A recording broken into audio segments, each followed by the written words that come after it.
Alhamdulillah pada hari ini yang masih diberikannya, Masya Allah ya, diberikan kesempatan bernapas lagi oleh Allah. Dan kita pun bertemu pada hari ini untuk menuntut ilmu. Masya Allah ya. Nah, pada malam ini Masya Allah antusias sekali nih para muslimah milenial kita ini. Masya Allah. Nah, pada semangat banget ya, pada ngikutin apa tema pada malam ini, You Are What You Watch oleh Kak Devi Malika Azhara. Masya Allah, pada ramai, pada semangat nih para milenial. Oke, sebelum itu kita sebelum bahas selanjutnya, mohon maaf lahir batin nih. Kalau bisa subscribe channel kami ya. Yuk Ngaji Banjarmasin. Nah, nanti jangan lupa loh share, like, dan komen sebanyak-banyaknya ya.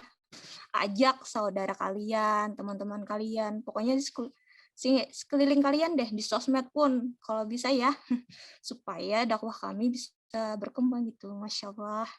Dan jangan lupa follow Instagram kami, Yuk Ngaji, promosiin ya, jangan lupa ya.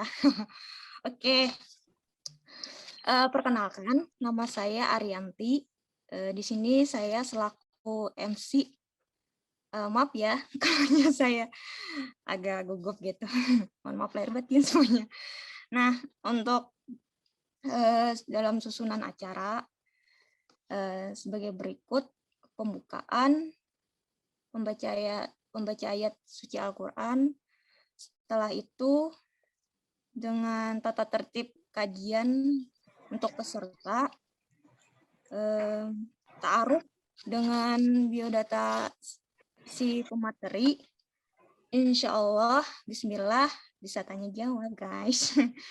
Nah, untuk selanjutnya closing statement dari pemateri lalu penutup.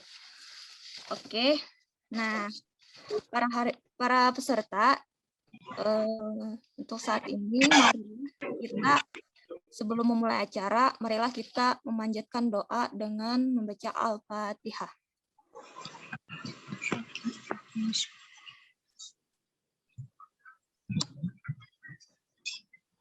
Amin, amin, ya rabbal alamin. Semoga dengan kajian hari ini Allah meridhoi kita dengan menuntut ilmu ini.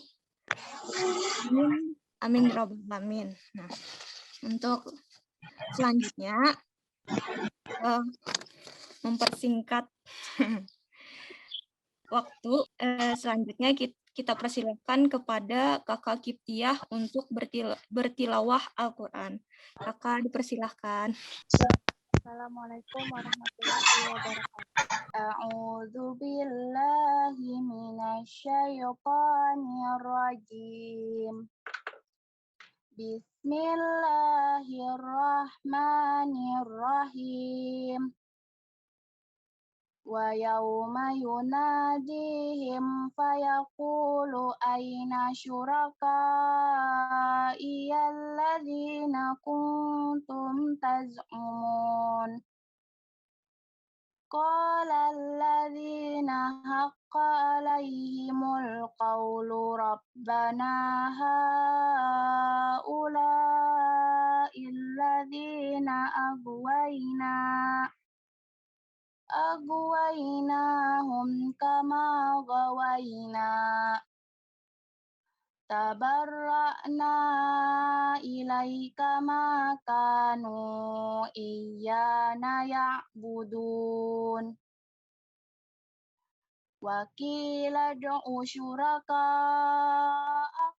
fada'awhum falam yastajibu lahum wa ra'aul adzab law annahum kanu yahtadun wa yauma yunadihim fayaqulu madza ajabtumul mursalin فأميت عليهم الأنباء يومئذ فهم يتساءلون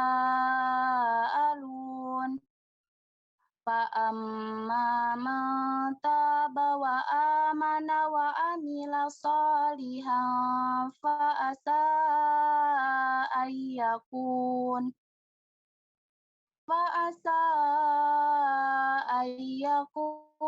من المفلحين. Aku berlindung dari godaan syaitan yang terkutuk dengan menyebut nama Allah yang Maha Pengasih lagi Maha Penyayang. Dan ingatlah pada hari ketika Allah menyeru mereka dan berfirman, "Di manakah sekutu-sekutuku yang dahulu kamu sangka?" Orang-orang yang sudah pasti akan mendapatkan hukuman berkata, "Ya Tuhan kami, mereka inilah orang-orang yang kami sesatkan itu. Kami telah menyesatkan mereka sebagaimana kami sendiri sesat. Kami menyatakan kepada Engkau, berlepas diri dari mereka. Mereka sekali-kali tidak menyembah kami." Dan dikatakan kepada mereka, "Serulah sekutu-sekutumu." Lalu mereka menyerunya, tetapi yang disuruh tidak menyambutnya, dan mereka melihat azab.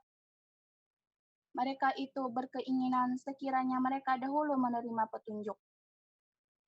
Dan ingatlah pada hari ketika Allah menyeru mereka dan berfirman, "Apakah jawabanmu terhadap para rasul?" Maka gelaplah bagi mereka segala macam alasan pada hari itu. Karena itu mereka tidak saling bertanya. Maka adapun orang yang bertaubat dan beriman serta mengerjakan kebajikan, maka mudah-mudahan dia termasuk orang yang beruntung. Shadaqallahul azim. Maha benar Allah dengan segala firman-Nya. Assalamualaikum warahmatullahi wabarakatuh. Waalaikumsalam warahmatullahi wabarakatuh. Masya Allah, Masya Allah, Masya Allah, Allahu Akbar.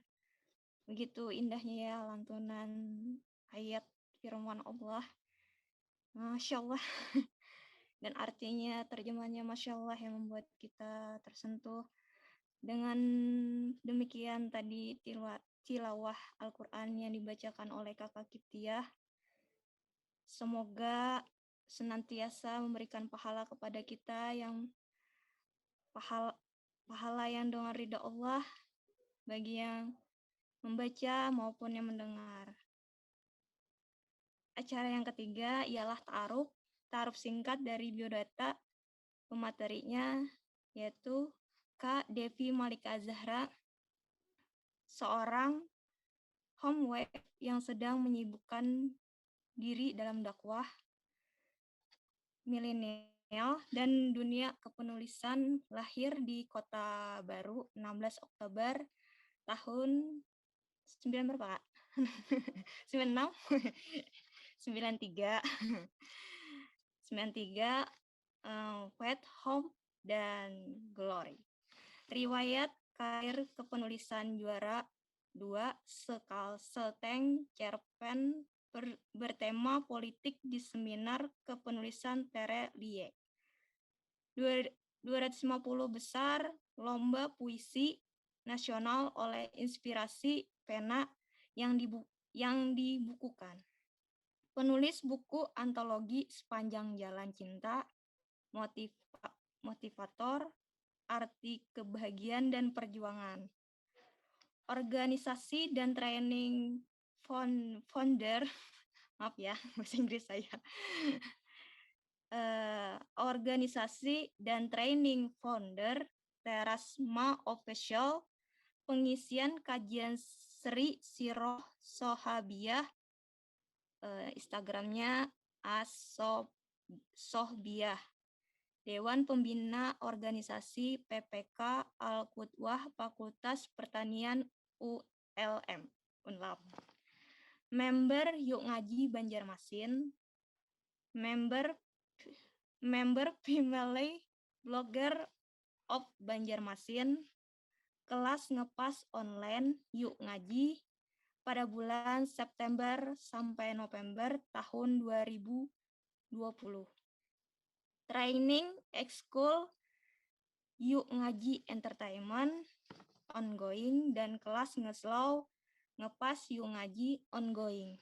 Selanjutnya, pengalaman organisasi kampus Departemen Pendidikan Hemagrotek tahun 2013, Departemen Pendidikan Kajian dan Advokasi BEM Baperta Unlam tahun 2013,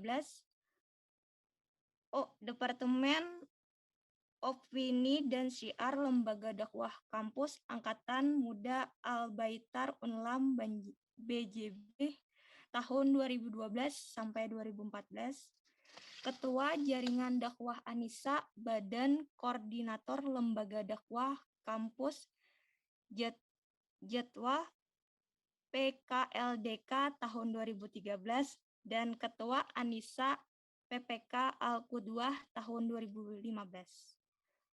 Mohon maaf dalam pembacaan saya agak belibet ya. Mohon dimaklumi ya. Nah, untuk acara selanjutnya kita persilahkan untuk Kakak Depi Malika Azhara. Kepada Kakak kami persilahkan. Ya Kakak. Terima kasih Ade, Masya Allah. Alhamdulillahirrahmanirrahim. Assalamualaikum warahmatullahi wabarakatuh. Waalaikumsalam warahmatullahi wabarakatuh.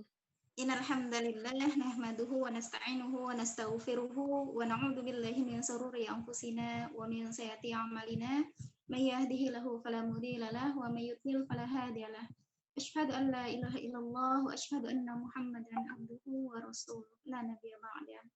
Rabbi shrah li sadri wa yassir li amri wahlul 'uqdatam min lisani yafqahu qawli. Alhamdulillahirrahmanirrahim. Terima kasih Ade Arianti dan senang sekali hari ini bisa berjumpa dengan teman-teman semuanya. Apa kabar teman-teman? Masih semangat ya? Sudah meskipun di malam hari insyaallah. Karena memang kita di sini insyaallah lillahi ta'ala untuk menuntut ilmu dan mudah-mudahan kita diberkahi oleh Allah di setiap majelis ilmu insyaallah gitu ya. Sekalipun kita tidak bertatap muka secara langsung, bertemu secara langsung, tetapi di mana ketika kita menghadiri suatu majelis taklim, majelis ilmu, para malaikat itu sedang menaungi kita dengan sayap-sayapnya. Jadi insya Allah di forum kita, para malaikat pun senantiasa mendoakan kita dalam kebaikan-kebaikan. Insya Allah. Oke, boleh dibuka kamera dulu ya teman-teman. Kalau yang tidak berhalangan jaringan, boleh di-on cam supaya kita lebih enak nih ngobrolnya. Oke, udah siap ya? Insya Allah. Baik, silahkan. Ini sudah di-share screen ya. Oh iya. Oke, hari ini sesuai dengan tema kita, bahwa kita akan membahas, sebenarnya ini kemarin kita pertemuan di tema membahas tentang Hallyu.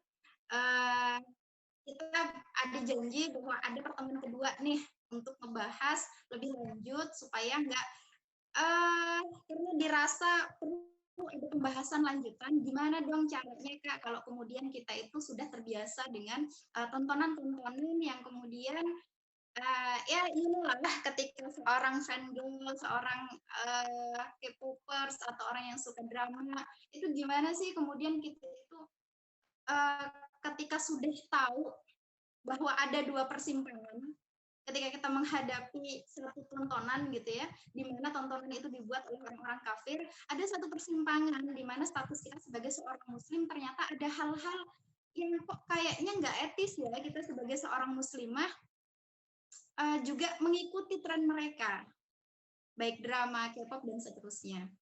Bukan hanya tentang Korea, tetapi tontonan secara umum, mau itu film Hollywood, Bollywood gitu ya, kemudian mau sinetron Indonesia, mau drama, kita secara umum gitu ya, semuanya itu juga perlu kita kritisi. Oke, kita di sini you are what you watch, bahwa kamu adalah apa yang senantiasa terus kamu tonton. Karena ternyata tontonan itu bukan hanya sekedar kemudian hiburan tok sudah selesai, enggak. Ternyata ada dampak atau impact yang kemudian itu berkelanjutan yang ternyata bisa mempengaruhi pola hidup kita. Boleh dibuka dulu Kak videonya. Kakak operator.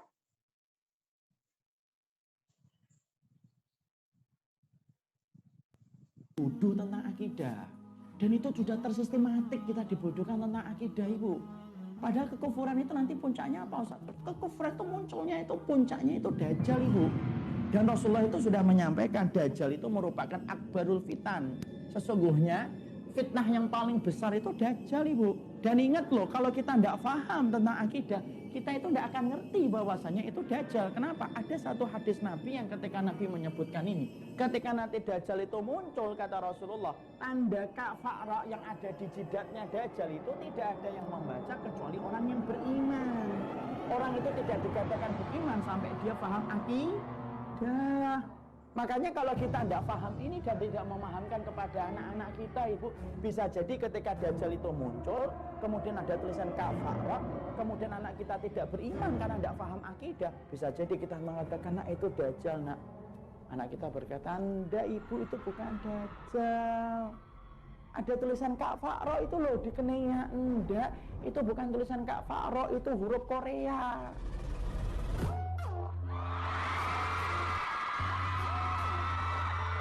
Ibu itu seudon aja sama orang. Bisa jadi ada orang duduk bareng-bareng, dia mengatakan itu Dajjal itu. Ini orangnya Dajjal nih. Orang yang di samping dia itu bukan orang itu Dajjal. Dia itu orang yang kemudian membawa banyak kebaikan. Kenapa? Karena tidak semuanya orang itu bisa membaca kafara ini. Makanya kalau kita tidak paham akidah, ketika kita sudah tahu bahwasanya kita hidup pada zaman fitnah, ya Allah Ibu, berarti kita itu tidak paham tentang zaman. Sampai akhirnya anak-anak kita tidak paham tentang akidah, Ibu. Nabi perintahkan ketika kamu dengar Dajjal masuk ke kota-kota kamu, langsung sihirnya menyebar. Saat itu kata Rasulullah, wahai kaum lelaki, carilah anak-anak gadis kamu, selamatkanlah wanita-wanita kamu, karena sesungguhnya yang paling banyak sujud menyembah Dajjal ketika Dajjal masuk ke kota-kota di bumi ini adalah kaum wanita. Mereka yang paling banyak menyembah Dajjal. Dan kata Rasulullah, siapa yang sempat menyembah Dajjal, maka sampai dia menghembuskan nafas terakhirnya, dia tidak akan pernah lagi beriman kepada Allah, dan dia akan kekal di neraka selama-lamanya. Pantas kalau Nabi memperingatkan umat berulang-ulang, berlindunglah dari Dajjal, berlindunglah dari Dajjal, berlindunglah dari Dajjal.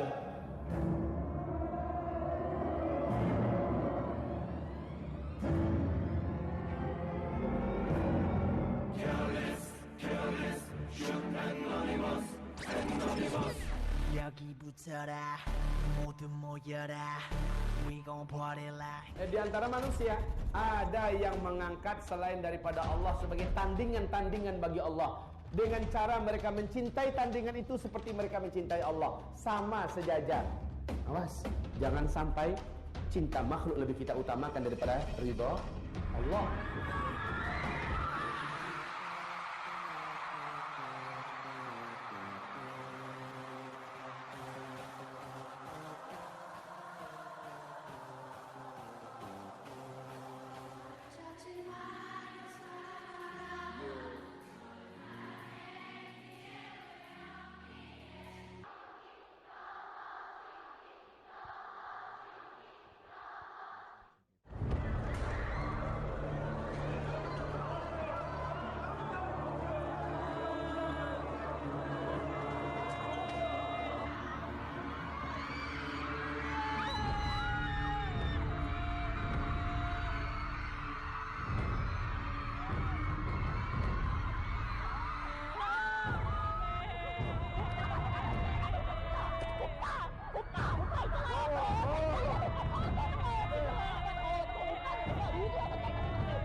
Korea ini kafir, tak bersunat, tak mandi wajib, berzina kerjanya.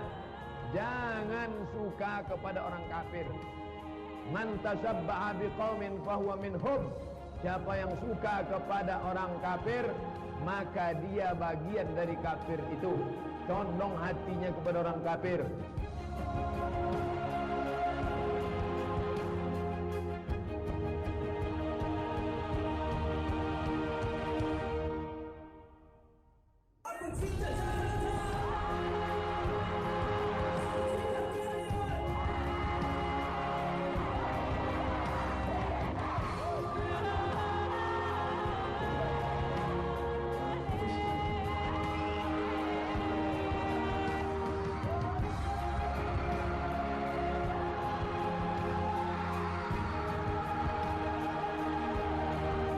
Apa yang selalu kita tengok, apa yang selalu kita dengar, itulah yang akan datang waktu kita sakaratul maut.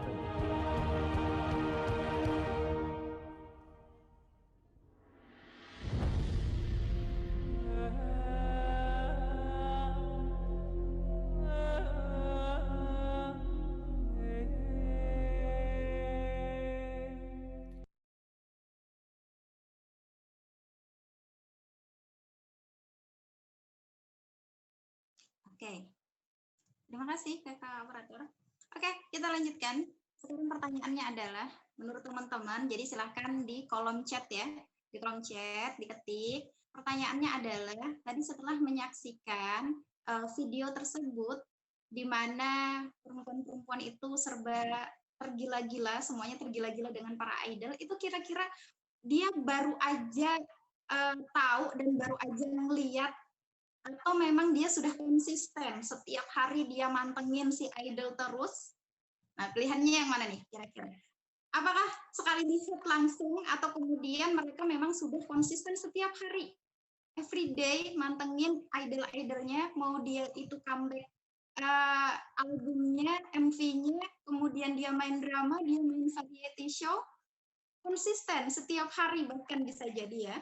Oke, dan mungkin ada teman-teman di antara yang hadir ini ya rata-rata menjawab kemudian every moment, every day, setiap saat gitu ya, bahwa dia konsisten setiap hari boleh jadi mantengin terus.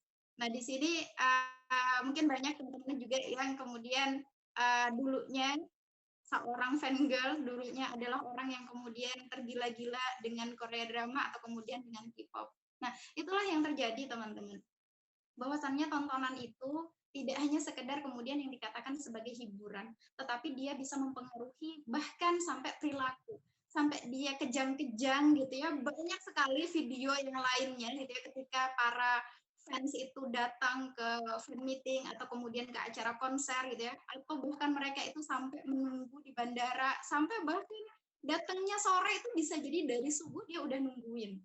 Dan ketika idolnya datang, nangis jejeritan gitu ya. Banyak, boleh kalau teman-teman mau search video-video tentang fans yang kemudian begitu tergila-gila dengan idolnya. Bahkan gitu ya, mungkin tadi ada videonya Ustadz Abdul Somad yang beliau mengatakan, kan ada di forum itu jamaah yang bertanya, Ustadz gimana gitu ya hukumnya mengidolakan opa-opa Korea gitu ya. Kan beliau menjawab ya, kata beliau tadi, jangan suka dengan orang-orang kafir gitu ya, jangan mengidolakan orang-orang kafir, mereka itu tidak bersunat, tidak mandi wajib gitu ya, mereka jauh dari Allah gitu. Dan video itu kalau teman-teman tahu gitu ya, di kalangan fans fanatik itu jadi bahan bulian, tau nggak? Nah itu sudah sampai kepada perilaku, bukan hanya sekedar yang kemudian mereka mengatakan cuma hiburan ini gitu ya, cuma hiburan doang gitu ya, kita tahu batasnya kok, tapi faktanya kita melihat di lapangan itu jauh lebih mengerikan. Bahkan sekelas ustadz itu dibully, coba. Luar biasa mereka. Oke, kita lanjutkan. Lanjutkan slide-nya, Kak. Next, terus.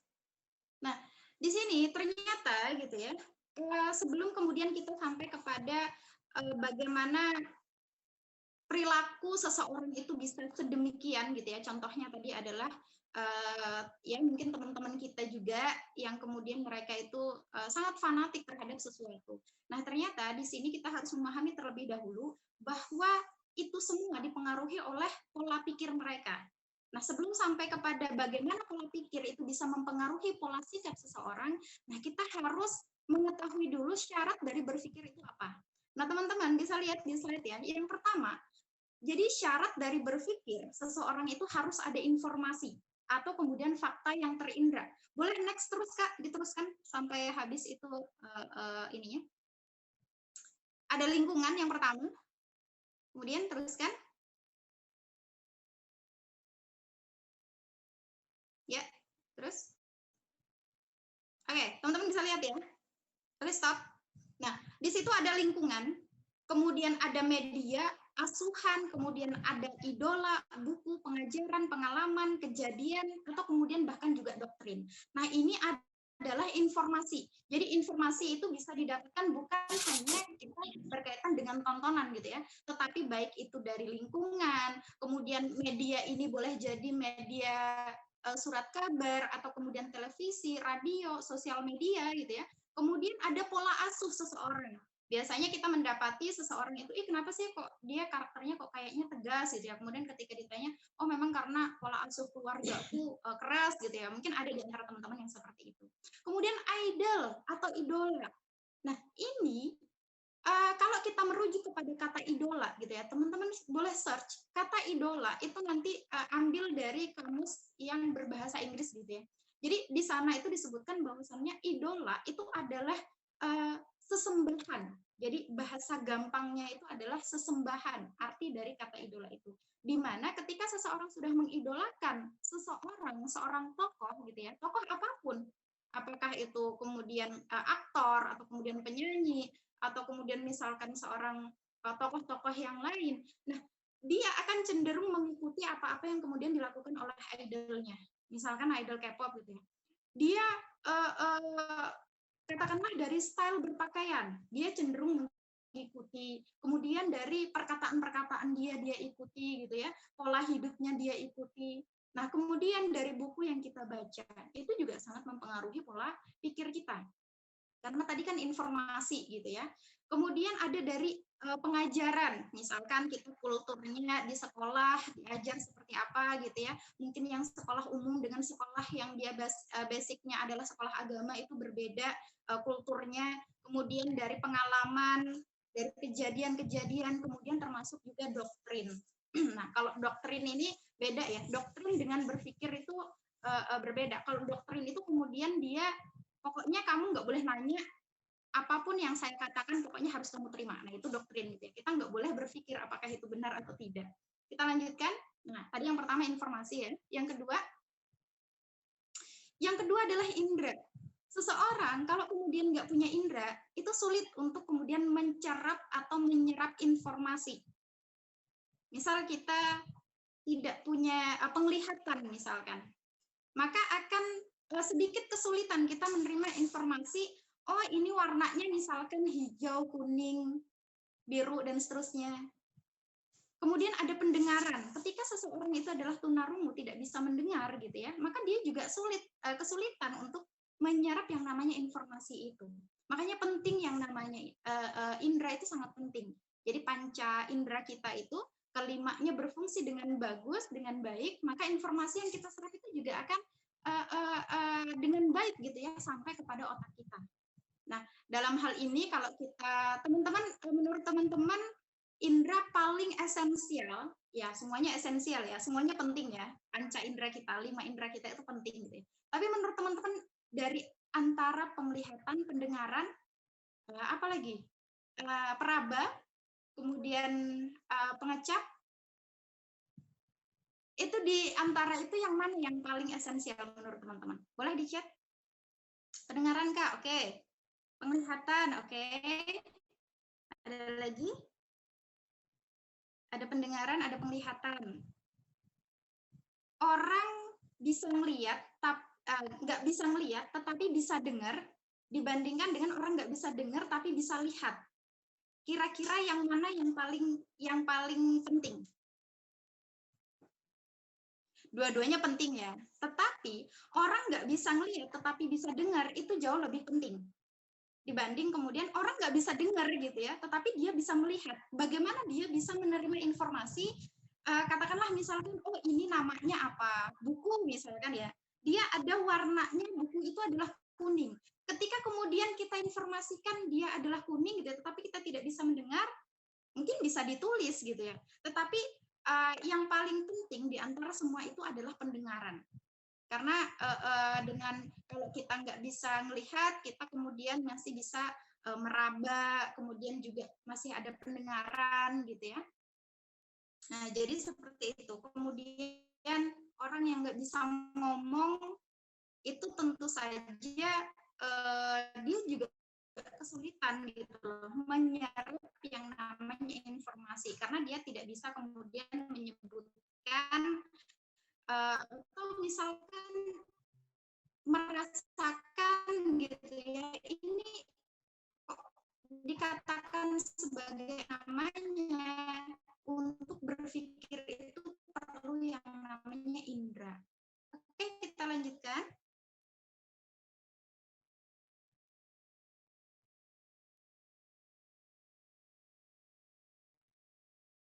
Nah, berikutnya ada yang namanya otak. Oke, apa namanya? Standby ya. Nah, otak ini yang kemudian nanti menangkap atau menyimpan gitu ya informasi-informasi yang kemudian sudah diserap oleh indera. Jadi diteruskan kepada otak. Nah, setelah otak ada yang keempat, yaitu maklumatus sabiqah atau informasi sebelumnya. Teman-teman bisa tahu kalau yang ini charger itu dari mana taunya? Apakah ketika lahir kemudian tiba-tiba langsung tahu? Tentu tidak. Tetapi ada yang menginformasikan gitu ya, ini adalah charger. Atau kemudian ini kenapa disebut sebagai pulpen? Apakah kemudian ketika teman-teman lahir kemudian tiba-tiba langsung tahu ini adalah pulpen tanpa kemudian dikasih tahu oleh ibu kita? Tidak. Tetapi ada informasi bahwa ibu kita mengatakan ini adalah pulpen. Makanya ini kemudian apa namanya bedanya gitu ya, kita dengan binatang. Binatang itu mau kemudian dikasih informasi seperti apapun, karena dia tidak memiliki yang namanya di dalam otak itu ada yang namanya akal gitu ya, maka dia tidak tahu gitu ya ini namanya apa gitu ya. Kemudian ketika mereka lapar itu hanya karena naluri lapar. Jadi ketika ada makanan mau itu punya orang atau bukan gitu ya, kucing katakan. Ketika dia kemudian lapar, apapun makanan yang ada di situ gitu ya, ya diambil aja. Tetapi orang berbeda, dia akan berpikir ini punya siapa, apakah boleh diambil, apakah boleh dimakan atau tidak gitu ya. Nah, itu yang kemudian membedakan kita dengan binatang. Jadi 4 syarat ini harus ada untuk kemudian kita itu bisa berpikir. Oke, lanjut. Nah, berikutnya di dalam kitab Mim Muqawimat. Jadi kitab ini berantakan ya, Kak? Wah. Mungkin beda ini kali ya. Beda apa namanya? Beda PPT-nya kali ya. Apa namanya? Microsoft-nya ya, mungkin beda. Jadi agak berantakan. Oke, nggak apa-apa. Mudah-mudahan masih kelihatan. Nah, jadi di kitab Mim Muqawimat, jadi itu adalah kitab dari Syekh Abdul Qadim Zalum, yang beliau itu merumuskan satu perilaku manusia yang dalam hal ini disebut sebagai saksiyah Islamiyah. Kalau kita bicara saksiyah Islamiyah berarti adalah pribadi yang dia itu berpribadi Islam atau kepribadian Islam. Tetapi kalau kita bicara saksiyah berarti kita bicara kepribadian itu secara umum. Nah, yang pertama, tadi kita sudah belajar ya, bahwa untuk berpikir itu perlu yang namanya informasi. Jadi di sini ada informasi terlebih dahulu masuk gitu ya melalui tadi penyerapan panca indera, kemudian kita punya yang namanya maklumatus sabiqah, ada yang namanya otak, maka kemudian hadirlah di situ yang namanya pemikiran. Ada otak, kemudian di dalamnya itu ada yang namanya akal.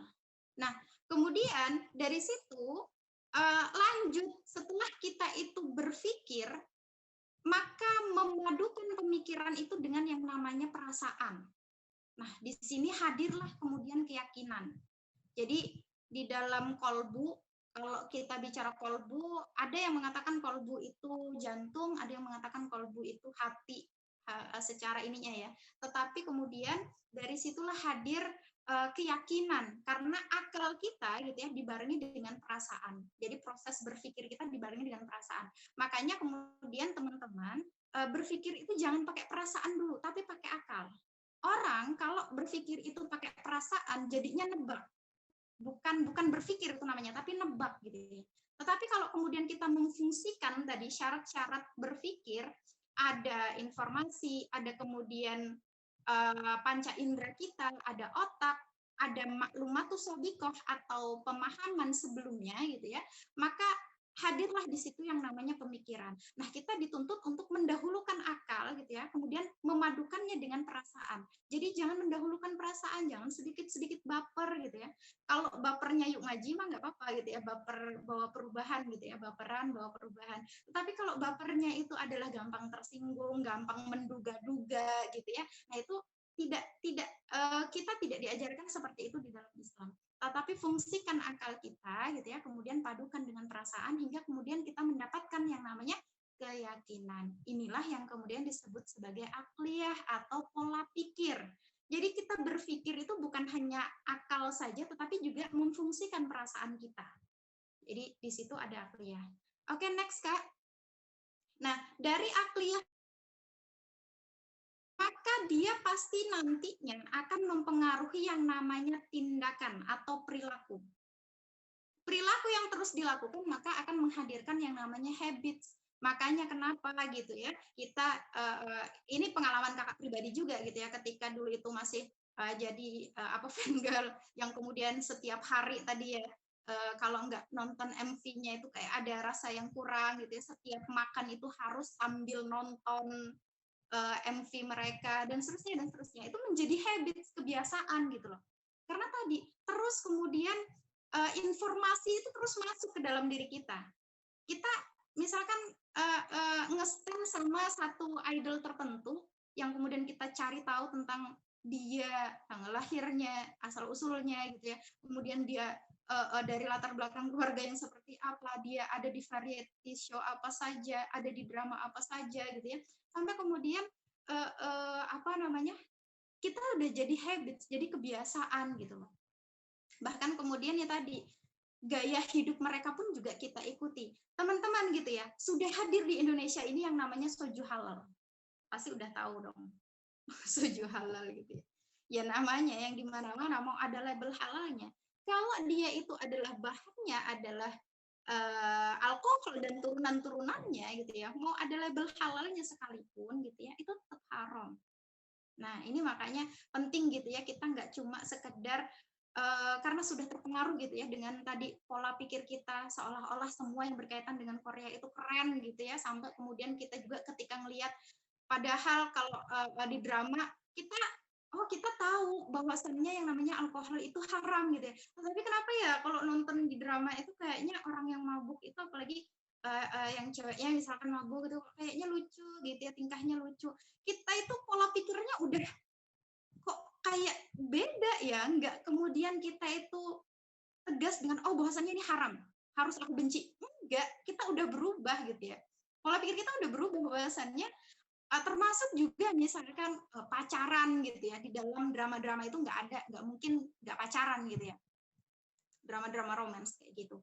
Kita seolah-olah seneng gitu ya, kemudian gemes, lucu gitu ya, padahal kita tahu bahwasannya yang namanya pacaran itu adalah haram. Nah ini ternyata perlahan sedikit demi sedikit tanpa disadari kemudian pola pikir kita pun juga sudah mulai berubah.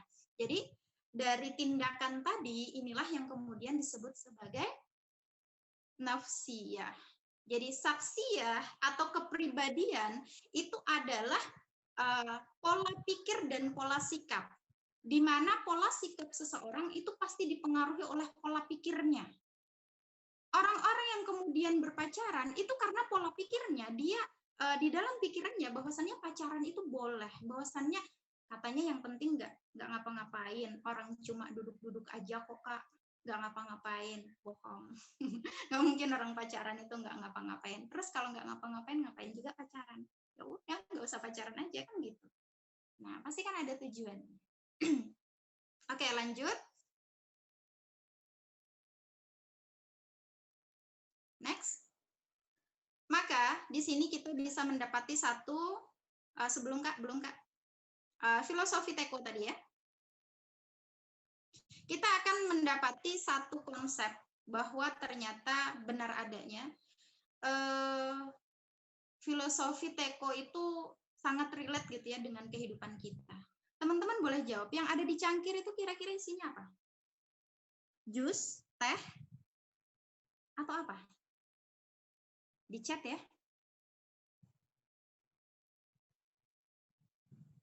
Teh Kak, oke. Ada yang lain? Teh, oke. Teh, iya teh. Kenapa? Ada yang jawab es jeruk. Kenapa teman-teman jawab teh? Atau jahe, oke.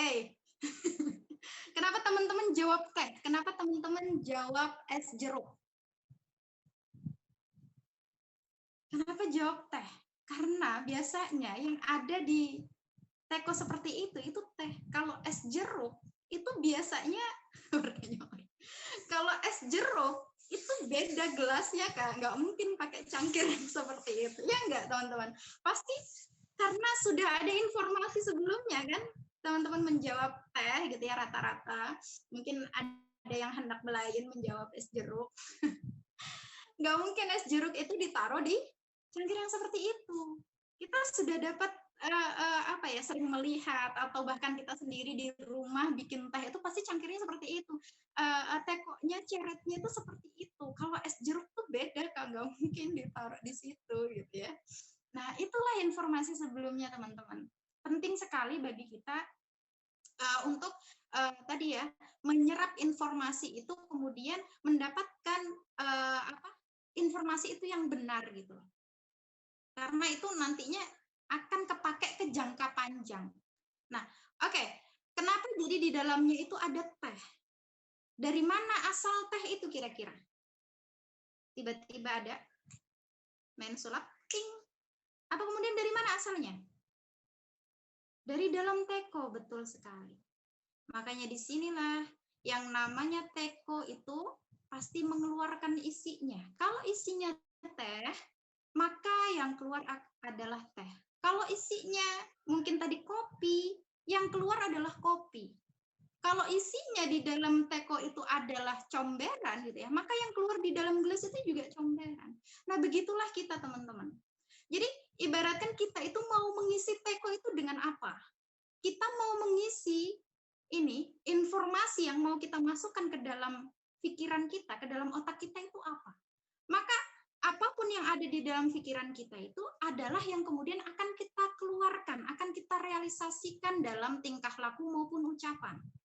Makanya teman-teman mungkin juga sering gitu ya, orang itu dilihat dari ucapannya. Kalau ucapannya, katakanlah misalkan omongannya jorok gitu ya, otak itu pasti juga jorok. Kalau omongannya itu adalah ngomongin yang baik-baik, maka otaknya itu adalah isinya yang baik-baik. Begitupun tingkah laku. Kalau tingkah laku seseorang itu baik gitu ya, maka sudah bisa dipastikan gitu ya pola pikirnya, pemikirannya itu juga baik. Nah, ini penting sekali. Untuk kemudian kita mau mengisi Teko itu dengan apa? Kita mau mengisi informasi di dalam otak kita itu dengan apa? Oke, kita lanjutkan. Maka mari kita sama-sama jaga akal kita.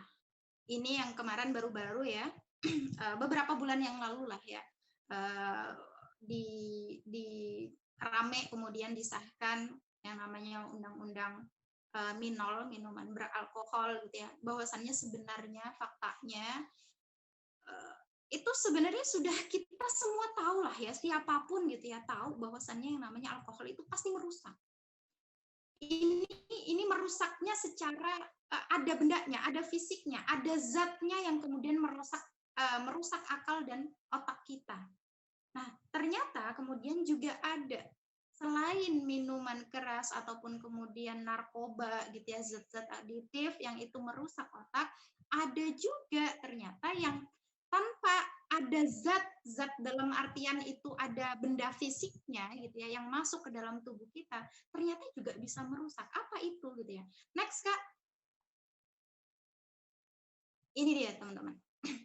Yang ternyata Indonesia juga sedang darurat yang namanya pornografi, porno aksi, dan seterusnya. Coba kalau teman-teman baca itu di Detik News, suami kerja di luar kota, ibu di NTB cabuli anaknya yang usianya 3 tahun, coba. Apakah kemudian si ibu ini tiba-tiba ujuk-ujuk nggak ada sebab musabab langsung kemudian bisa mencabuli anaknya sendiri?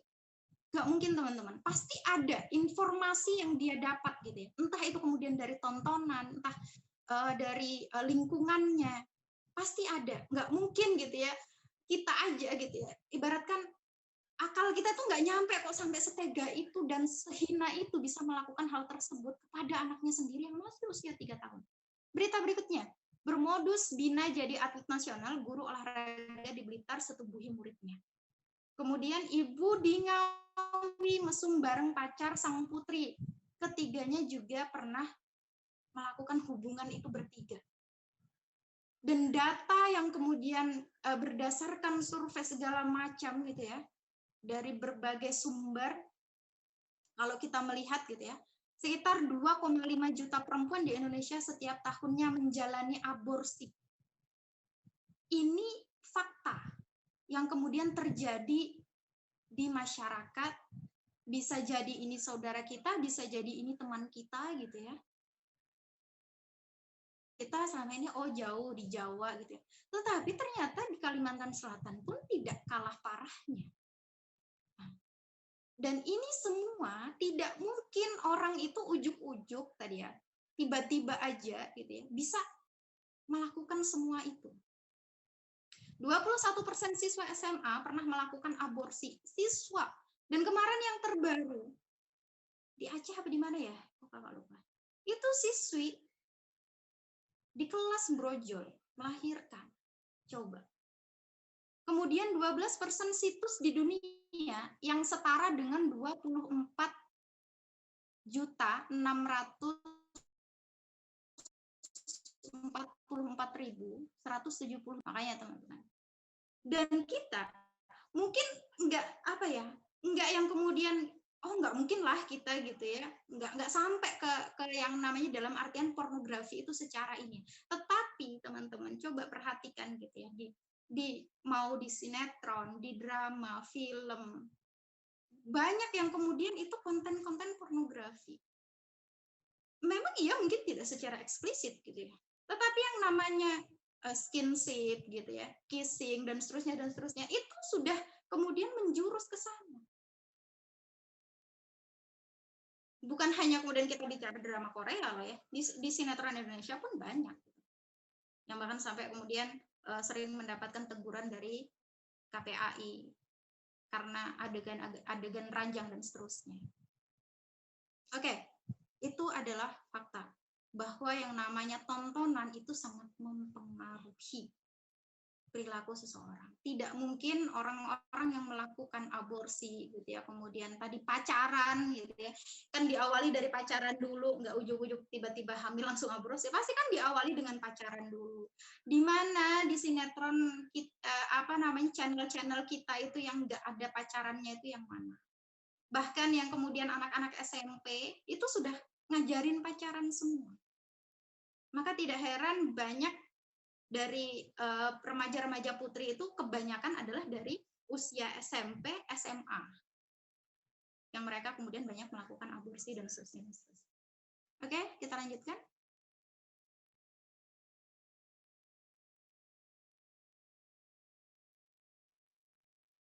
Lanjutkan ke slide-nya. Teman-teman mengenali ini kira-kira benteng apa? Balik Kak satu slide sebelumnya. Ya. Kira-kira kenal nggak? Teman-teman benteng apa ini ya? Benteng Takeshi. Turki. Bukan ya? Oke, benteng Turki. Ada benderanya ya, itu di ujung. Bendera merah, ada ya benteng Konstantinopel, betul sekali. Kalau teman-teman baca bukunya Ustadz Felix itu, nggak main-main ya, benteng Konstantinopel ini, baik ketinggiannya, ketebalannya, lapis-lapisannya, sampai kemudian membentang sekian mil gitu ya, yang itu adalah untuk melindungi Konstantinopel dari berbagai serangan-serangan musuh gitu ya. Di mana di benteng-benteng tersebut tentu banyak prajurit-prajurit yang juga berjaga. Artinya nggak cuma benteng berdiri aja, tetapi di atasnya itu juga ada prajurit-prajurit yang mereka bersenjata lengkap gitu ya, berjaga untuk menghalau musuh-musuh yang mau menyerang negeri mereka. Sebagaimana kita lihat pertempuran Muhammad Al-Fatih itu kan tidak mudah menembus benteng itu gitu ya, perlu berhari-hari. Nah, ini untuk menjaga suatu negeri dibangun benteng yang sedemikian kokohnya. Dengan lapis-lapisannya, berlapis-lapis. Bahkan juga dengan persenjataan yang lengkap. Nah, lantas bagaimana dengan diri kita gitu ya? Bahwa yang namanya otak kita tadi gitu ya, pemikiran kita itu juga senantiasa terus diserang. Kalau dulu gitu ya, mereka langsung dengan fisik serangannya. Dan sekarang pun saudara-saudara kita gitu ya di belahan bumi yang lain juga masih mengalami hal yang sama, yaitu serangan-serangan fisik, baik itu di Palestina, kemudian di Suriah, Myanmar, Yaman, dan masih banyak lagi gitu ya. Nah, kita bicara di negeri kita aman, tidak ada serangan fisik. Tetapi apakah kemudian kita menjamin pemikiran-pemikiran kita itu aman dari serangan-serangan musuh? Kita sekarang gitu ya sudah tidak lagi kemudian menghadapi yang namanya peperangan fisik gitu ya. Meski tadi kita tidak memungkiri di beberapa belahan dunia yang lain gitu ya, saudara-saudara kita masih menghadapi itu. Tetapi sebagian besar itu sudah tidak menggunakan fisik lagi. Dan ternyata gitu ya, tanpa disadari ini juga jauh lebih mematikan dibandingkan kemudian dengan serangan fisik.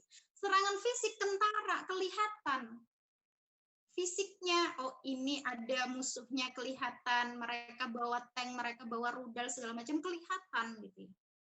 Dan seseorang itu bisa bersiaga. Tetapi kita saat ini gitu ya, perang pemikiran itu kemudian tanpa kita sadari. Kita tidak mati seketika, tetapi kita matinya perlahan. Tanpa disadari, tanpa kita rasakan. Kita berjalan menuju kematian.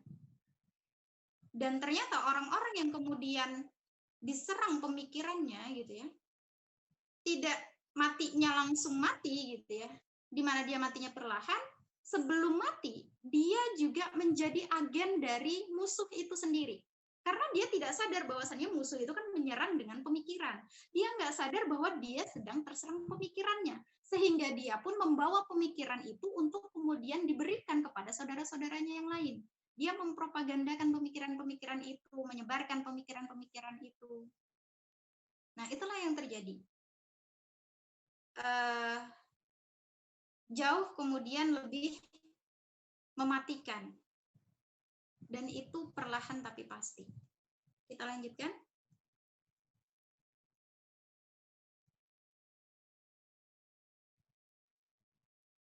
Inilah yang kemudian disebut sebagai Ghazul Fikr, teman-teman. Perang pemikiran. Inilah yang sedang kita hadapi saat ini. Dan secara garis besar, kalau diringkas, senjata mereka itu ada 7F. Yang pertama, food. Makanan-makanan yang kemudian itu tidak halal, seolah itu hal yang sepele gitu ya. Tetapi bagi seorang muslim, makanan ini sangat penting dijamin kehalalannya.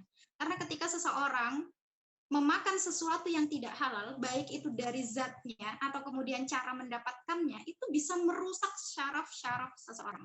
Bahkan kemudian tadi, sampai syaraf-syaraf otaknya itu juga bisa rusak diakibatkan oleh makanan yang tidak halal, baik dari zatnya maupun dari cara mendapatkannya.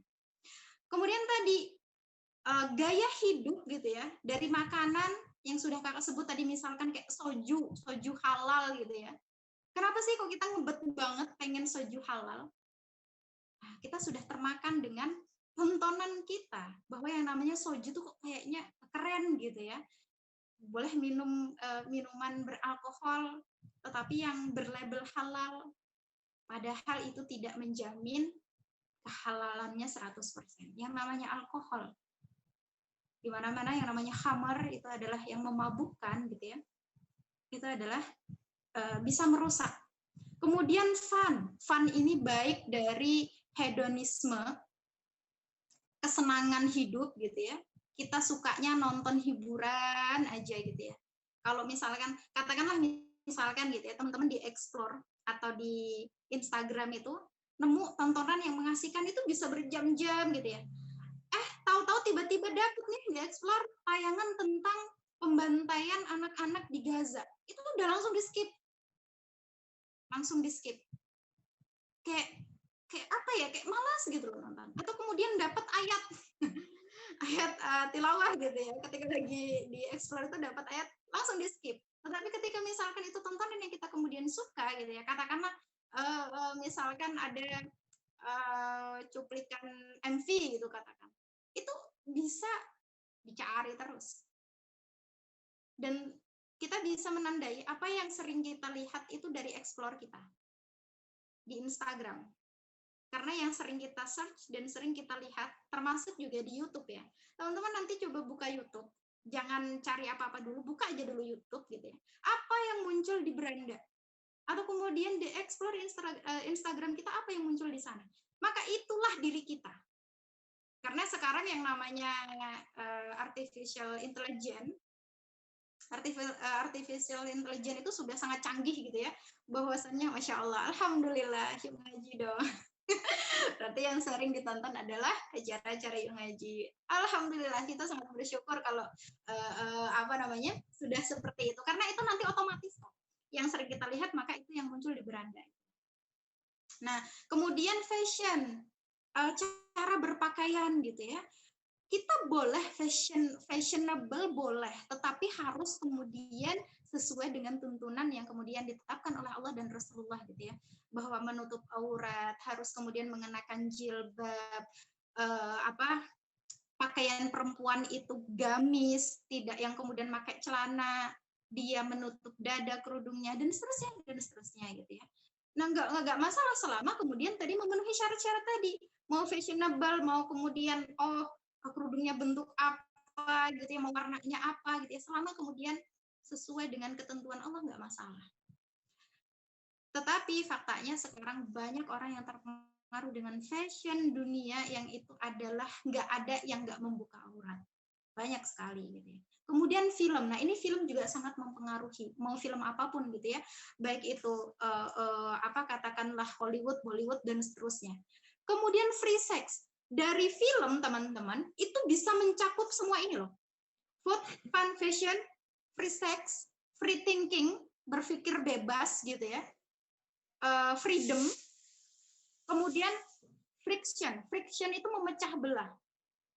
Faktanya banyak di film-film Hollywood yang dia itu kemudian memecah belah umat, mengatakan bahwasannya Islam itu adalah agama kekerasan, agama teroris dan seterusnya. Itu banyak sekali gitu ya, yang kemudian menyudutkan Islam, memecah belah gitu ya. Nah ini yang sedang kita hadapi saat ini. Oke, kita lanjutkan.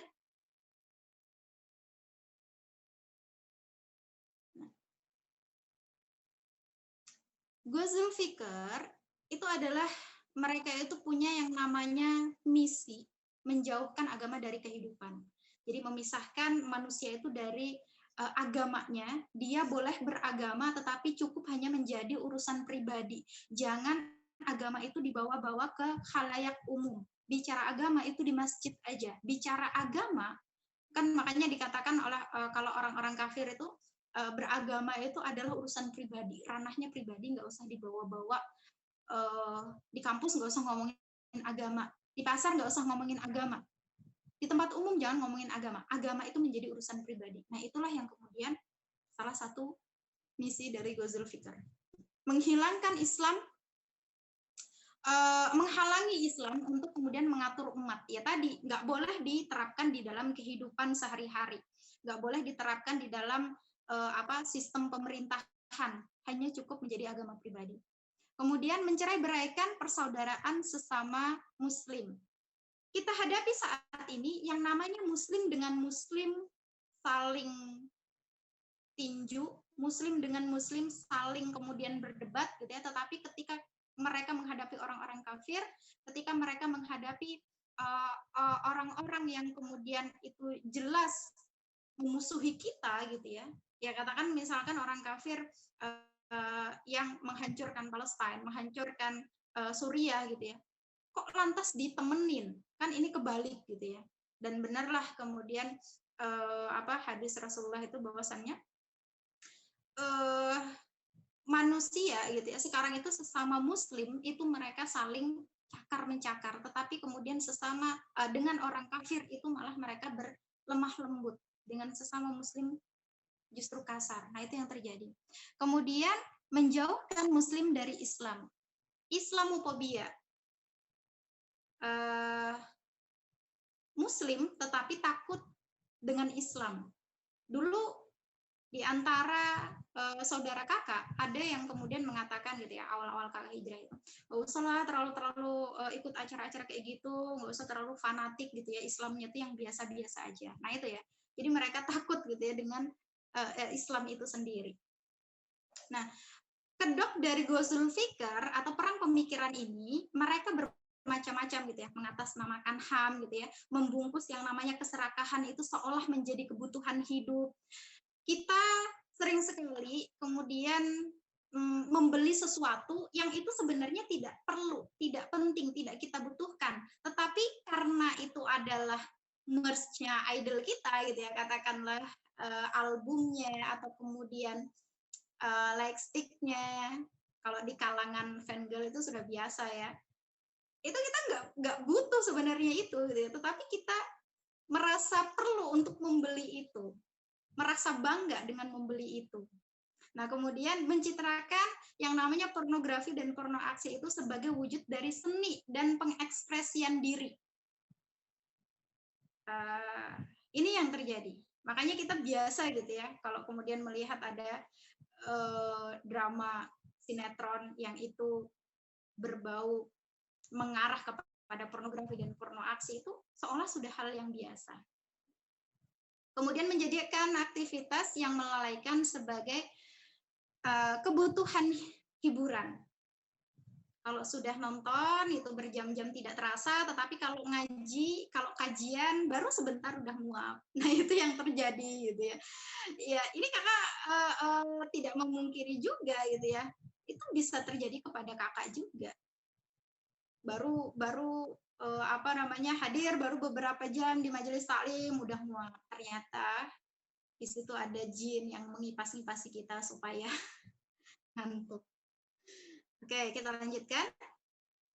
Next, Kak. Ya, lanjutkan lagi.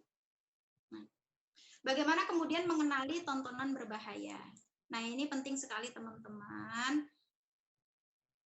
Di awal kita sudah membahas bagaimana sih kita bisa mengenali sesuatu atau mengetahui sesuatu itu namanya apa? Itu baik, itu buruk, gimana membedakannya? Nah, ternyata ada informasi sebelumnya. Dalam hal ini, akal kita tidak mampu membedakan mana yang baik dan buruk. Kita sebagai manusia itu jangan, jangan sotoy menilai baik dan buruk. Jangan karena itu perasaan kita, lantas kemudian mengatakan itu baik, padahal belum tentu. Tadi ya, kita berpikir itu bukan dengan perasaan tetapi dengan akal. Maka dahulukan akal untuk menilai sesuatu yang di sini bukan berasal dari akal itu sendiri, tetapi kita diberi akal oleh Allah kemudian untuk mempelajari mana sih yang kata Allah itu baik, mana yang kata Allah itu buruk. Mana yang kata Allah itu haram, mana yang kata Allah itu halal.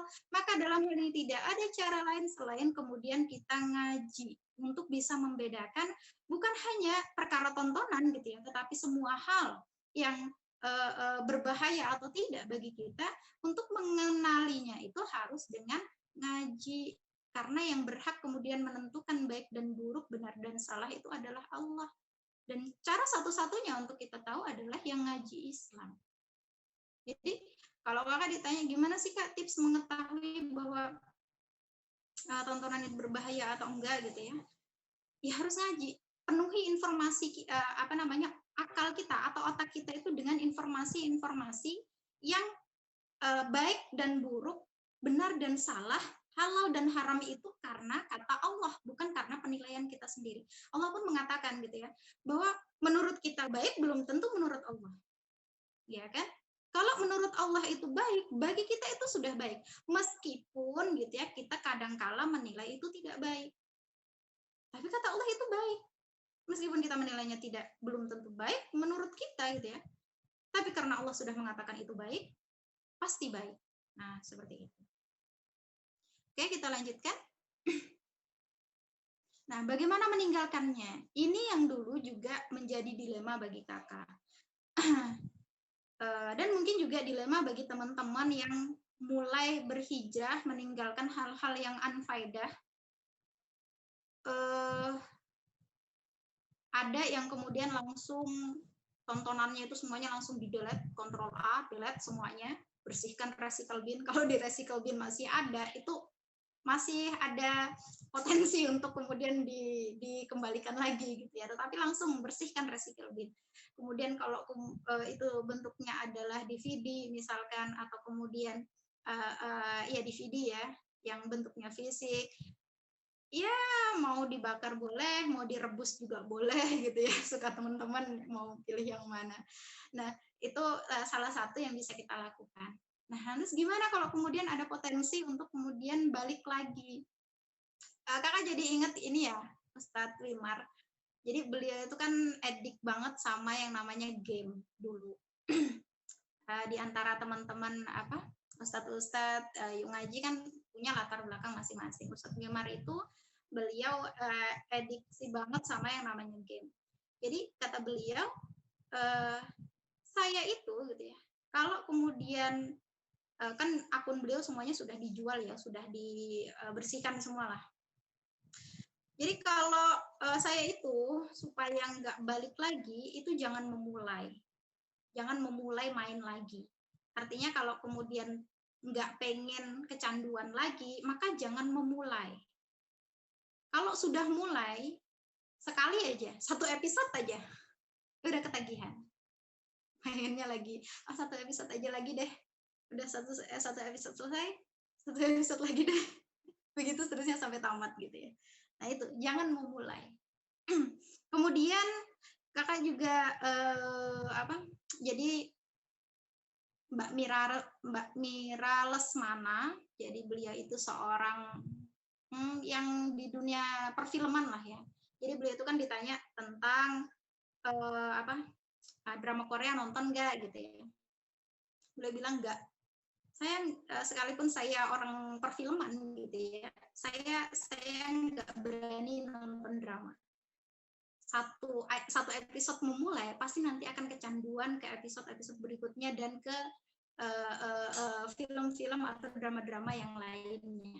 Jadi bahkan sekelas orang yang juga di dunia perfilman gitu ya, kalau udah bicara tentang drama, beliau tidak mau memulai untuk menonton. Bisa dikatakan sebagai salah satu trik paling jitu untuk berhenti mulai lagi. Nah, jadi itu ya, untuk meninggalkan yang mungkin sudah menjadi kebiasaan kita. Oke, kita lanjutkan.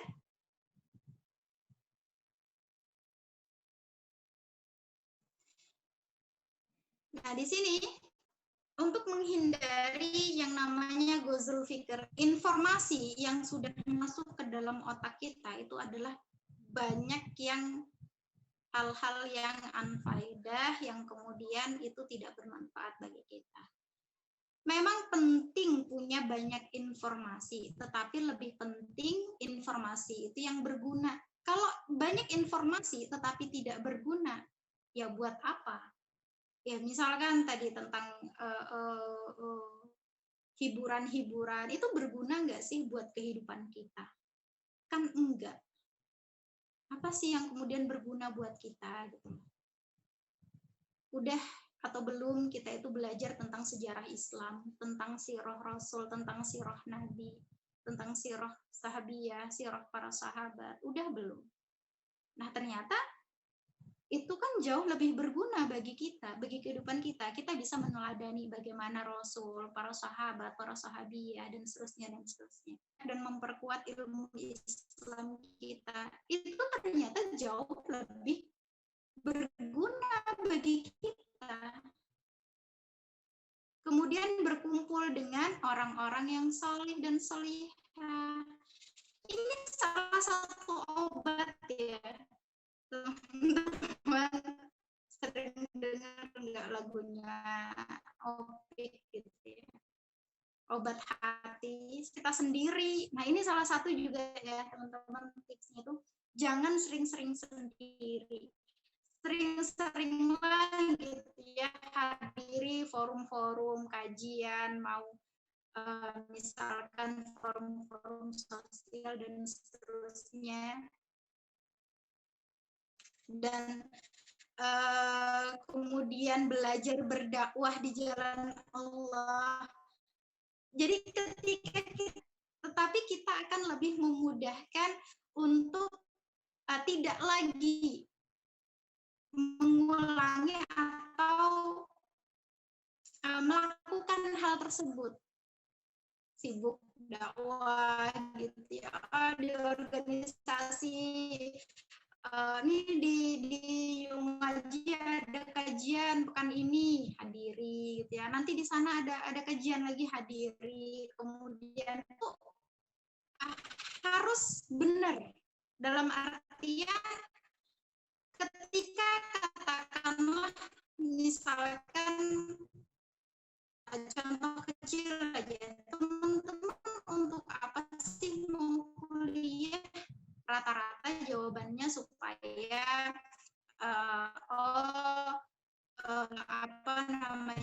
supaya bisa membahagiakan orang tua gitu ya.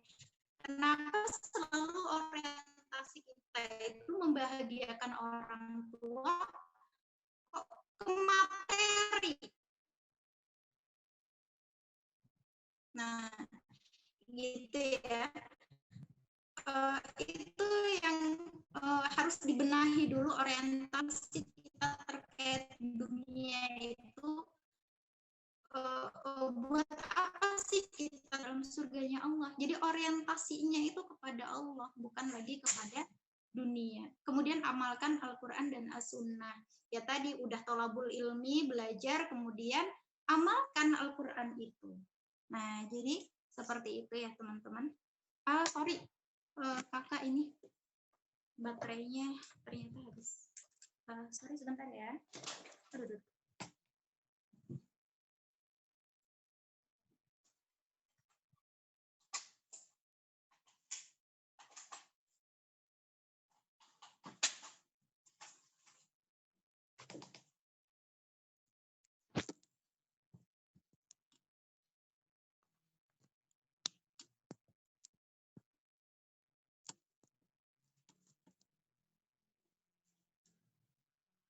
Oke, bisa dilanjutkan, Kak?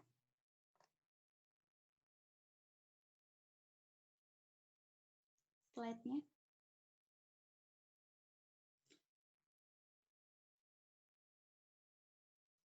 Ya, maka ini yang terakhir dari kakak gitu ya.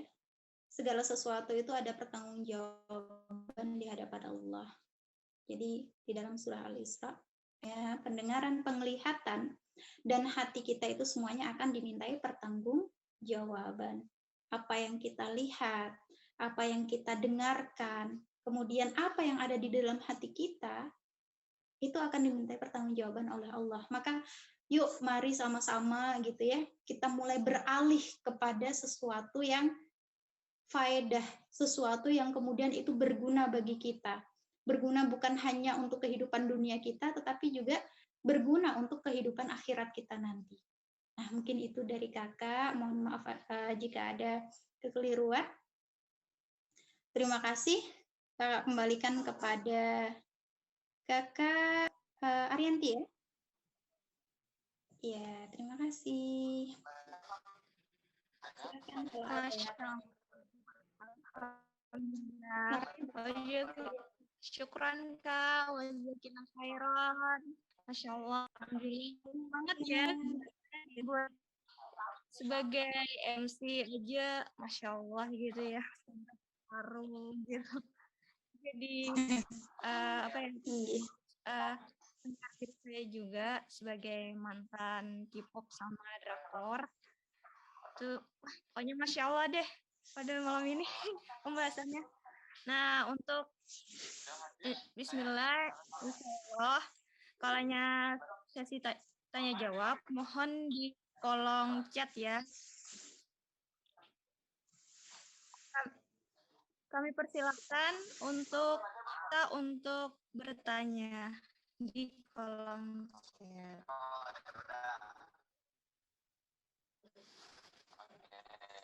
Boleh di kolom chat atau langsung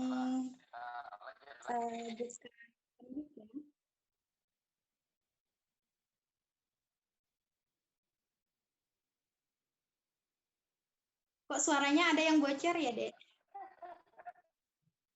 Ada yang pakai 2 perangkat kah?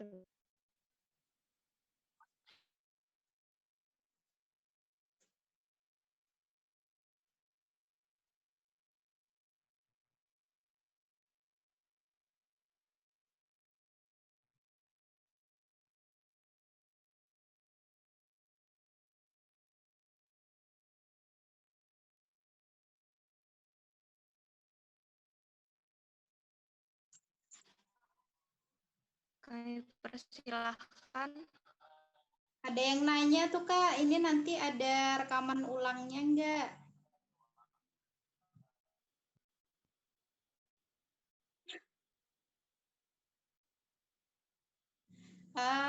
Ini siapa ya yang bocor ya? Pakai 2 perangkat. Insyaallah ada. Insyaallah. Ya.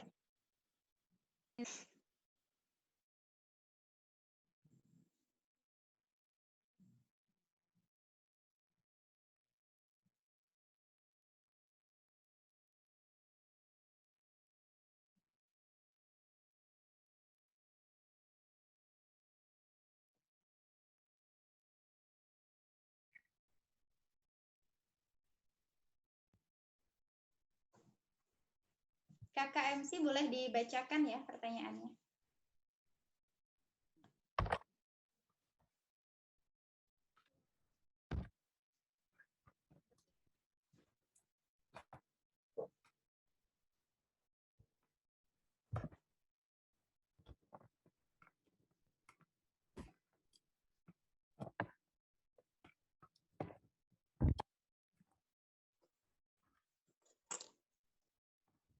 Kak Arianti. Iya. Bentar chat. Yang agak lama.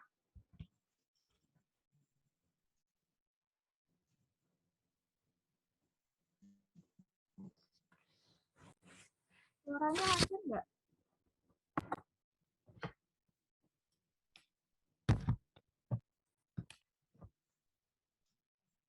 Jaringan kah? Gangguan jaringan kah apa?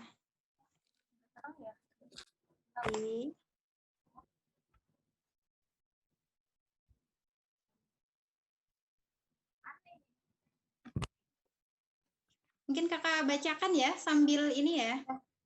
Kayaknya gangguan jaringan deh. Kakak MC.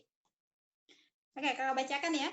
Misalkan kita berteman dengan teman yang di lingkungannya banyak K-popers. Gimana ya Kak caranya agar tidak terikut arus? Berat banget. Sebentar. Berat banget Kak, takut dibilang ansos juga. Makasih Kak, oke. Ade Akilah ya namanya. Nah, jadi banyak ya di antara kita yang kemudian punya teman-teman yang dia itu edik banget sama K-popers.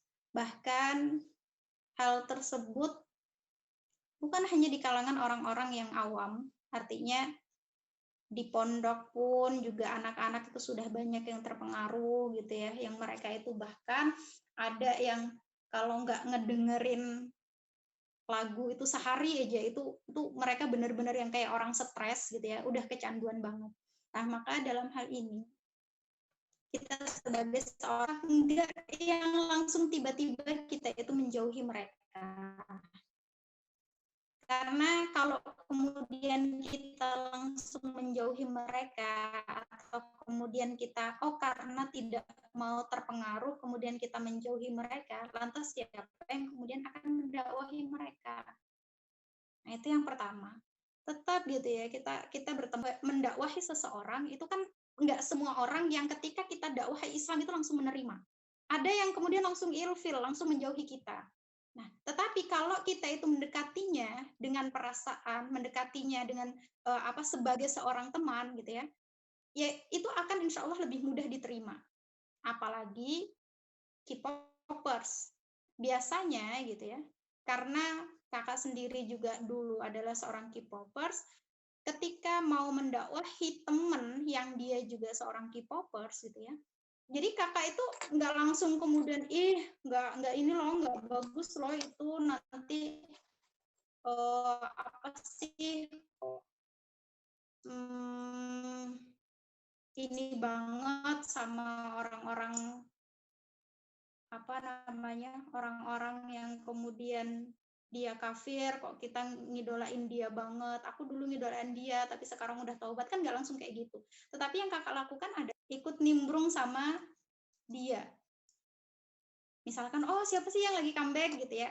Oh ini si ini lagi comeback gitu ya. Maka kemudian pelan-pelan, kemudian kakak sampaikan pelan-pelan gitu ya, bahwasannya begini gitu ya, pelan-pelan.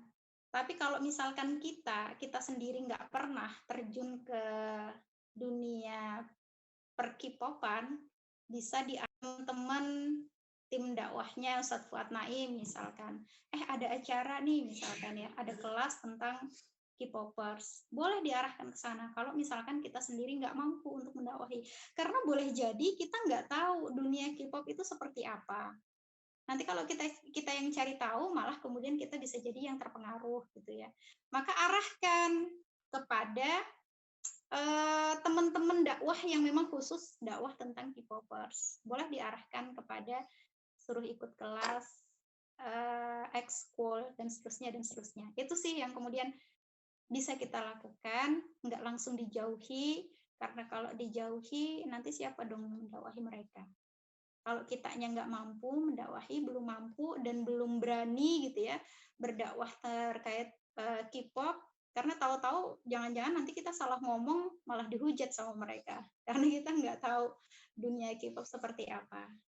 Tetapi arahkan saja, suruh ikut acara, teman-teman yang memang khusus dakwahnya di dunia K-pop. Seperti itu, adik.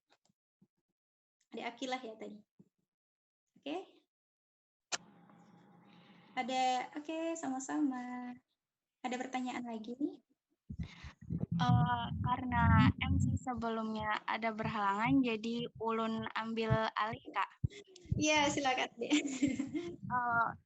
Jadi pertanyaannya tadi itu kan gimana supaya kita nggak kena arus gitu. Untuk ngedakwahin teman-teman kita harus ikut nimbrung, kita cari-cari informasi, terus juga baru sampaikan dengan baik.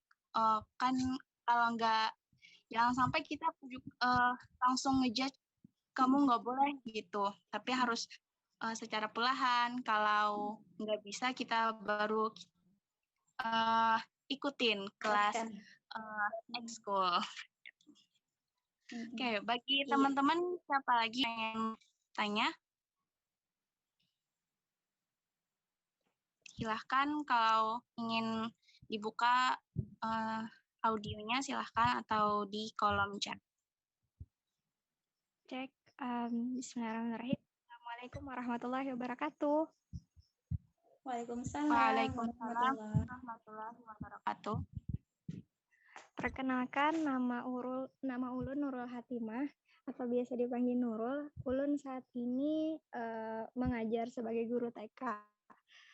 Izin ya Kak, sebelum bertanya, Ulun mau curhat dulu sebentar. curhat Boleh. sebagai posisi sebagai seorang TK gitu.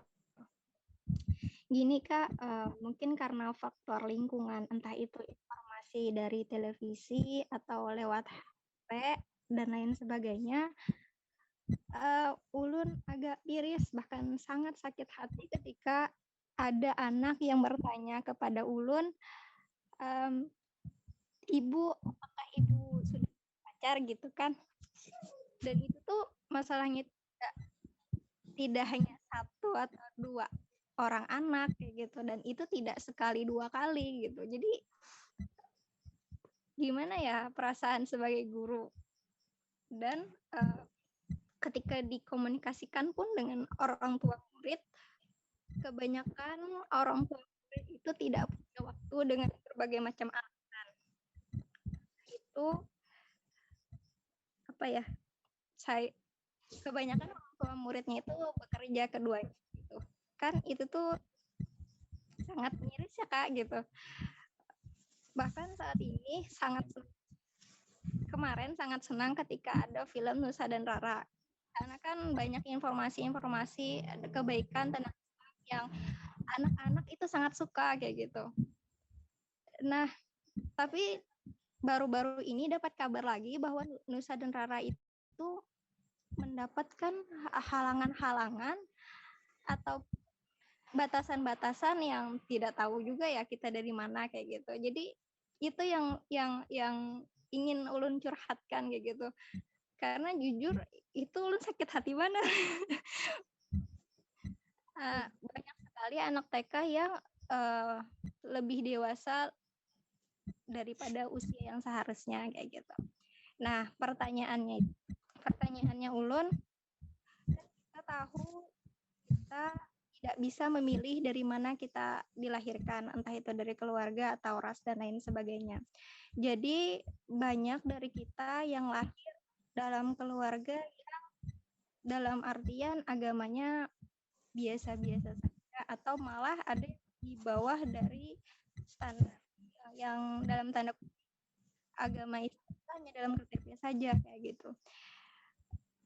Pertanyaan pun, bagaimana sih caranya supaya kita itu bisa mengimbang informasi yang memang kita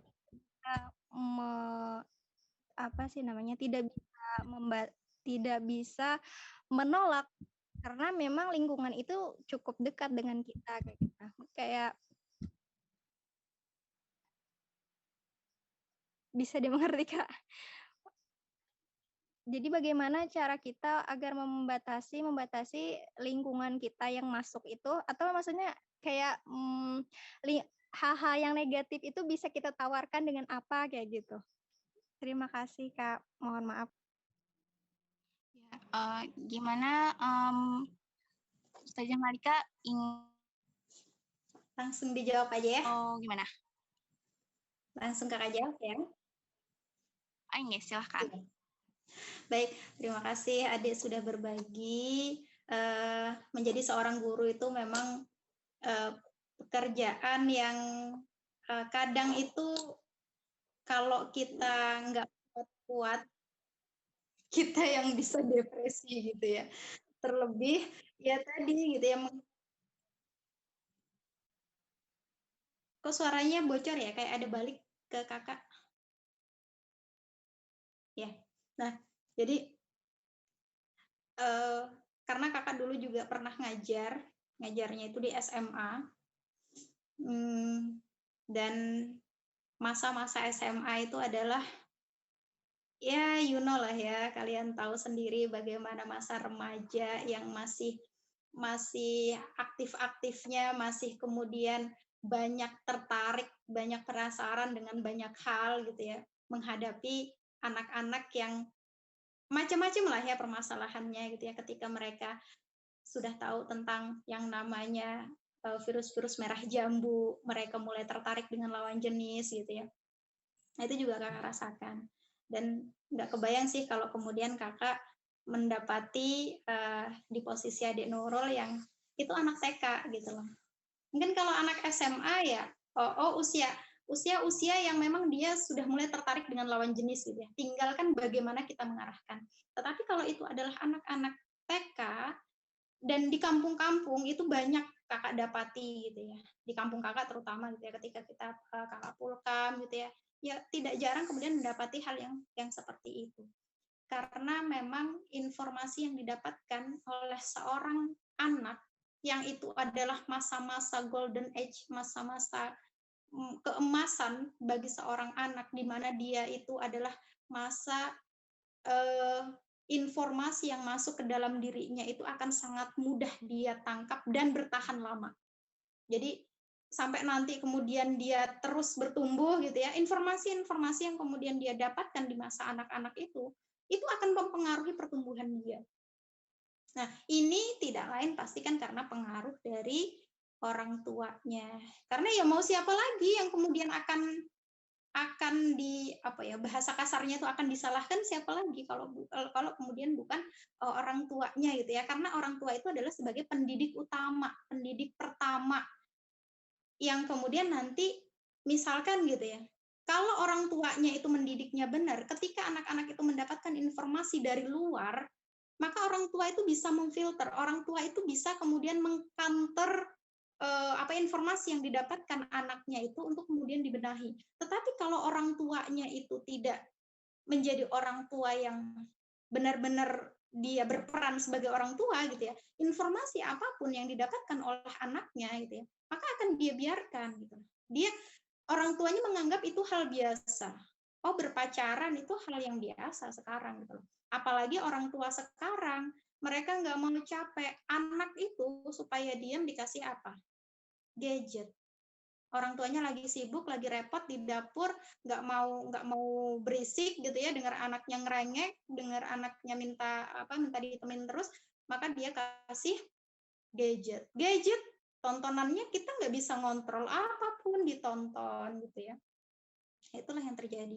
Nah, tadi pertanyaannya bagaimana sih ketika kita itu ada di lingkungan, mungkin keluarga atau tetangga atau ya lingkungan di sekitar kita itu yang tidak terlalu paham tentang Islam, yang kemudian informasi yang ada di tengah-tengah kita itu adalah informasi yang boleh jadi tidak baik gitu ya. Nah, inilah makanya pentingnya kita punya informasi mana yang baik, mana yang buruk. Kita bisa membedakan. Kalau kemudian kita itu bisa membedakan, kita sudah punya filter. Oh, ini baik, ini nggak baik. Tadi ya, yang berhak menentukan baik dan tidak baik, benar salah, baik buruk gitu ya, kemudian halal haram gitu ya, itu adalah apa-apa yang kemudian kalau kata Allah ini halal, yaitu baik gitu ya. Kalau kemudian itu adalah haram, maka itu adalah buruk. Jadi standarnya kita kembalikan kepada Allah. Makanya tadi perlu untuk terus mengkaji, perlu untuk terus ngaji. Kalau sudah kita punya informasi mana baik, mana buruk, mana yang boleh kita ambil, mana yang tidak boleh kita ambil, maka kita akan punya yang namanya filter. Ya, kalau itu lingkungannya adalah benar-benar buruk ya, memang ada ya satu ketika kita itu mau berhijrah, bukan hanya sekedar hijrah ini ya, perilaku, bukan hanya sekedar hijrah, bahkan ada yang mengatakan sampai hijrah tempat, jadi tempat tinggal yang kita itu harus pindah. Itu kalau memang tempat tinggal itu sudah benar-benar nggak bisa ditoleransi lagi. Katakanlah, oh tempatnya itu misalkan tempat pelacuran, tempatnya itu orang suka berjudi, orang yang kemudian suka maling di situ gitu ya, yang memang benar-benar nggak bisa kita tolerir gitu ya, maka kita harus pindah dari tempat itu. Tapi kalau itu masih bisa kita tolerir, artinya keburukannya itu nggak sampai yang kemudian tadi katakan sudah jadi tempat zina atau kemudian tempat judi. Nah, kalau tidak sampai seperti itu dan masih bisa ditoleransi, ya nggak perlu kemudian sampai pindah tempat. Bahkan boleh jadi di keluarga kita kitalah yang kemudian nantinya bisa menjadi jalan untuk mendakwahi mereka pelan-pelan gitu ya, mendakwahi kedua orang tua, mendakwahi kakak kita, saudara kita gitu ya. Nah, itu yang justru menjadi PR bagi kita. Tetapi untuk menguatkan diri kita, terus hadiri, makanya udah bagus nih teman-teman, apa namanya,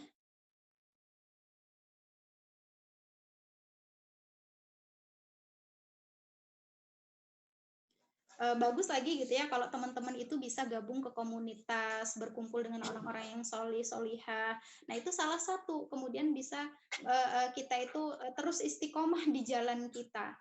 Hingga nanti misalkan kita menghadapi satu informasi, Kak Ulun dapat apa sih informasi kayak gini kok menjadikan kayaknya Ulun tuh rasa jadi futur, rasa jadi down. Nah, ketika kita curhat ke teman kita, ke saudara kita tadi yang sama-sama di jamaah, di komunitas itu, maka akan ada nasihat-nasihat yang akan menguatkan kita lagi. Ya itu sih yang saat ini kakak rasa bisa kita lakukan sembari kita juga terus berupaya mendakwahi saudara kita tadi dari keluarga, baik orang tua maupun kakak-kakak kita. Nah, mungkin seperti itu ya, Adik Nurul.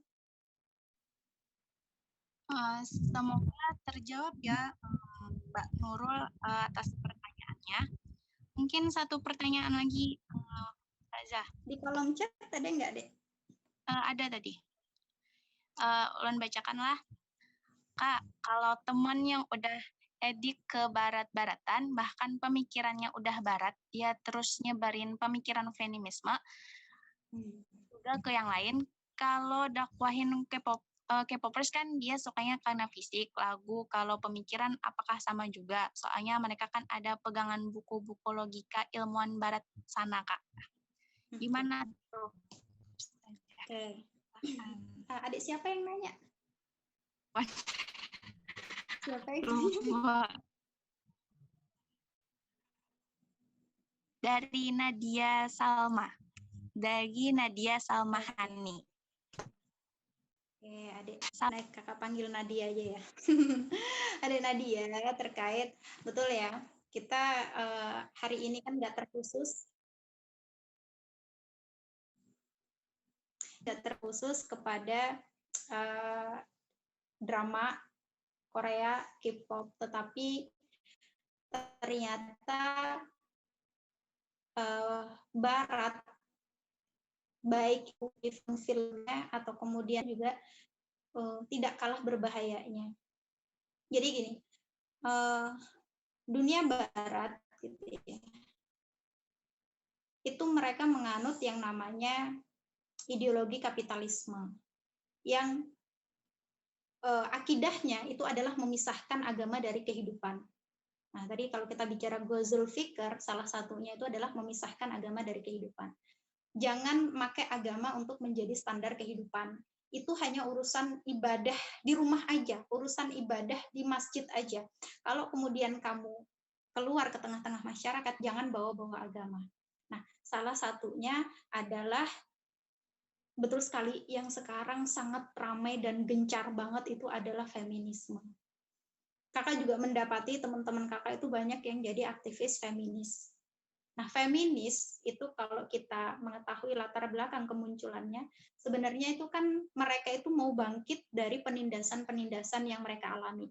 Baik itu dari peradaban Romawi, peradaban Yunani gitu ya, kemudian peradaban-peradaban kafir gitu ya, yang mereka itu menganggap perempuan itu sebagai makhluk yang tidak bisa disamakan dengan manusia.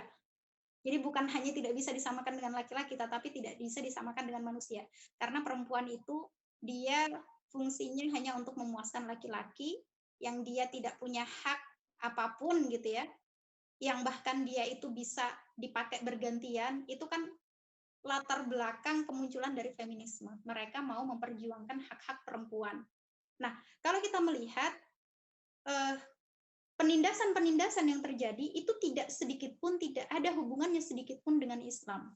Justru ketika Islam datang, ketika Islam itu dibawa oleh Rasulullah, yang dulunya Arab jahiliyah, mereka itu membunuh anak perempuan, dikubur hidup-hidup gitu ya. Maka kemudian ketika Islam datang, nggak boleh itu dilakukan lagi. Bahkan yang namanya perempuan itu dia dikatakan kan derajatnya dikatakan bahkan lebih seorang ibu katakanlah ya. Satu hadis mengatakan bahwa seorang anak itu menghormati ibunya 3 kali baru kemudian ayahnya. Artinya posisi perempuan ini sangat dimuliakan. Nah, orang-orang feminis itu banyak yang kemudian menggugat, salah satunya adalah terkait menutup aurat. Seolah-olah perempuan menutup aurat itu adalah kekangan. Kemudian masalah waris. Ini beberapa kakak ini ya, yang mereka itu juga sering menggugat atau sering kemudian mempertanyakan gitu ya, kenapa sih di dalam Islam perempuan itu kok warisan harta waris itu kok cuma dapat 1, sedangkan laki-laki itu dapat 2. Kenapa sih perempuan itu kok kerjaannya di rumah aja? Kenapa sih perempuan itu bahkan sampai harus digugat gitu ya? Kenapa sampai harus melahirkan? Laki-laki nggak melahirkan, kenapa perempuan harus melahirkan? Laki-laki kerja, kenapa perempuan nggak boleh kerja? Dan seterusnya seperti itu. Nah, itu adalah pemikiran yang sangat berbahaya, bertentangan sekali dengan yang namanya apa yang telah diajarkan Islam kepada kita itu.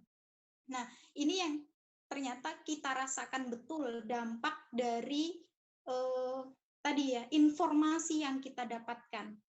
Makanya di situ harus diluruskan lagi informasi atau kemudian pemahaman dari teman kita tadi itu, teman adik tadi ya, itu kemudian harus diluruskan lagi. Makanya kemudian sering juga teman-teman kakak gitu ya, yang mereka itu silaturahmi langsung dengan teman-teman para aktivis feminis ini, yang tentunya di sana kita mendiskusikan lagi terkait dengan konsep Islam itu seperti apa. Nah, kalau kita mampu, maka kita dakwahi gitu ya. Tetapi kalau kemudian sama ya, mau apapun latar belakangnya, apakah tadi dia edik dengan K-pop atau kemudian edik pokoknya sudah kebarat-baratan, gaya hidupnya kebarat-baratan gitu ya. Kalau kemudian kita mampu, kita rasa kita mampu mendakwahi dia gitu ya, maka kita mendakwahi dia. Tetapi kalau mungkin dirasa kita tidak mampu, maka boleh gitu ya, arahkan dia, oh ikut kajian ini, atau kemudian sampaikan kepada mungkin ada kakak yang dikenal yang dirasa bisa menyampaikan dakwah kepada dia. Jadi diarahkan ke situ gitu. Yang pasti jangan kemudian ditinggalkan sama sekali. Karena orang-orang seperti inilah yang kemudian menjadi target dakwah kita.